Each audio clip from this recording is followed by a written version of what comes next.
বিশ্বব্যাপী মুসলমানদের জন্য বিশেষ তাৎপর্যপূর্ণ মাস পবিত্র রমজান। ইফতার রোজার একটি গুরুত্বপূর্ণ অংশ। ইফতারে আমরা সাধারণত প্রথমে পানি বা শরবত পান করি। এরপর খেজুর বা সহজপাচ্য শর্করা যেমন দই, চিরা, গুড়ের পায়েস, ওটমিল, চিয়া, পুডিং ইত্যাদি দিয়ে ইফতার করা যেতে পারে। এসব খাবার শরীরে দ্রুত শক্তি যোগায় এবং পেট ঠান্ডা রাখে।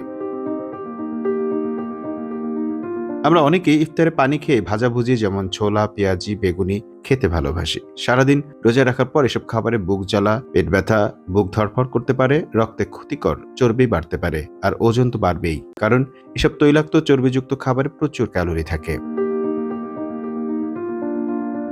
ইফতারে পুষ্টি উপাদানগুলো যেন সহজেই পাওয়া যায় তেমন খাবার খেতে হবে। নমুনা হিসেবে এনার্জি বুস্ট করে এমন খাবার খাওয়া যেতে পারে, যেমন ইফতারের শুরুতেই খেতে হবে দই, লাল চিরা, কলা, বাদাম, খেজুর সবকিছু একসঙ্গে মিশিয়ে অথবা গ্রহণ করতে হবে সহজে হজমযোগ্য যেমন তরল জাতীয় খাবার বা ফলের জুস বা স্মুদি।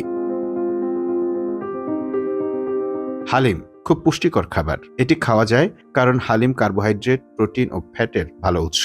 সেদ্ধ ছোলা, মুড়ি, টমেটো, শসার পাশাপাশি পছন্দের ভাজা পোড়ার মধ্যে একটি দুটি সিলেক্টিভ আইটেম যেমন পেঁয়াজু, আলুর চপ কম তেলে ভেজে খাওয়া যায়। সবজি ও ডিম বা চিকেন স্যুপ খুব স্বাস্থ্যকর। এমন খাবার থেকে প্রোটিন, ভিটামিন ও মিনারেলস পাওয়া যায়। বিভিন্ন ফল দিয়ে তৈরি সালাদ পুষ্টিকর খাবার। এটি শরীরকে হাইড্রেট রাখে।